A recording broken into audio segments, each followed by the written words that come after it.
Құрметті оқырмандар, лайк, комментарий жазып қолдап кетіңіздер, ал ендеше бастайын. Мен Айшамын, 29-дамын. 3 жыл бұрын тұрмысқа шықтым. Бастапқыда бәрі керемет еді, арман күніне гүл әкеліп, түнде құшақтап ұйықтайтын. Қазір ол таңертең ерте шығып кетеді, кешке шаршап келеді де, телефонға үңіліп жата береді. Сөйлессек те, жұмыс туралы ғана. Мен үйде жалғызбын. Кейде күніміздің қалай осылай суып кеткенін түсінбеймін. Кеше кір жуып, ауыр себетті көтергенде белім шойырылып қалды. Түнде ұйықтай алмадым, ауырсынуы қатты. Таңертең Арманға айттым, ол дәрі іш, қоят деді де, жұмысына кетті. Мен төсекте жатып телефонды ақтардым да, көрші Ерболдың массаж жасайтынын есіме түсірдім. Ол үйінде шағын кабинет ашқан, кейде көршілер барады екен. Бұрын ешқашан бармаппын. Бірақ ауырсынуым шыдай алмайтын халге жетті. Кешке тұрдым да, жеңіл көйлек киіп, ішіме ештен кимей шықтым, үйде жалғыз едім ғой. Есікті қақтым. Ербол ашты, ұзын бойлы, тыныш жігіт күлімсіреп тұрды. Айша, қалайсыз? Белім қатты ауырып тұр, Ербол. Көмектесе аласың ба? Әрине, кіріңіз. Ішке кірдім. Бөлме жылы, хош иісті майдың иісі шығады. Диванға жат деп көрсетті. Мен бетімді төмен қаратып жаттым. Көйлегім тізеден сәл жоғары, бірақ ойламадым да. Ол қолын жылытып алып, белімнен бастады. Қатты, бірақ абайлап басады. Расында ауырсынуым бәсеңдеді. Бірақ бір түрлі сезім пайда болды. Қолдары белімнен сәл төмен сырғи бастағанда, денемде жылу жүгірді. Мен үндемедім. Массаж ғой дедім іштей. Төменірек ауырамы? Деді ол тыныш дауыспен. Иә. Сәл төменірек. Қолы бөксеме тигенде жүрегім соғып кетті. Бірақ ауырсынуы басылғаны сонша тоқтатпадым. Массаж ұзаққа созылды. Ол май құйып аяғымнан жоғары қарай уқалай бастады. Санымның ішкі жағына тигенде денем дірілдеді. Мен көзімді жұмып алдым. Не болып жатқанын түсінгім келмеді. Арманды ойладым, ол маған қашан қол тигізді екен. Есімде жоқ. Аударылыңыз, алдынан да қарайын, деді Ербол. Мен аударылдым.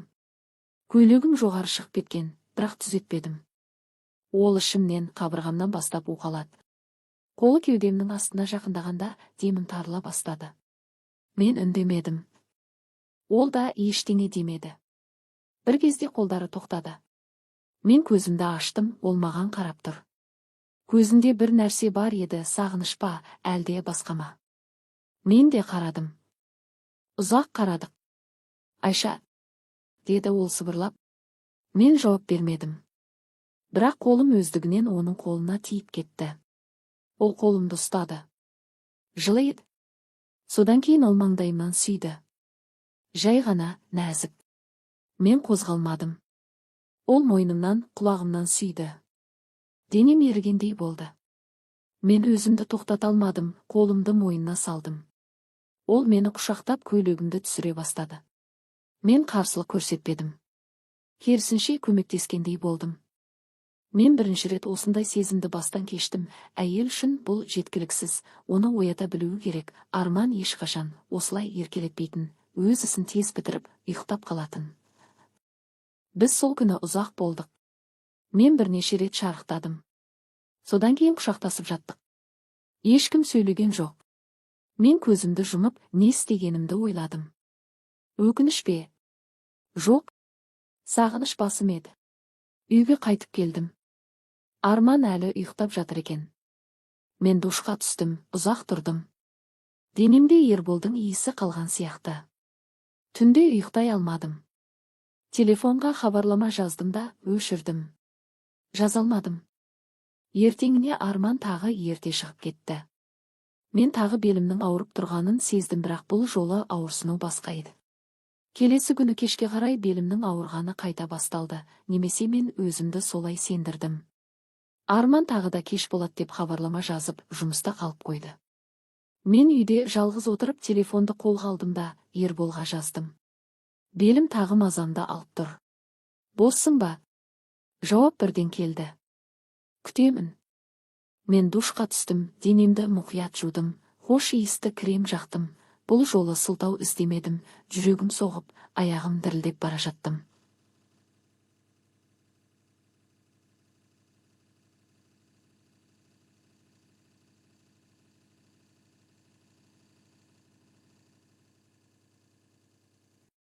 Есікті ашқан Ербол маған ұзақ қарады. Сөзсіз құшағына алды да есікті жапты.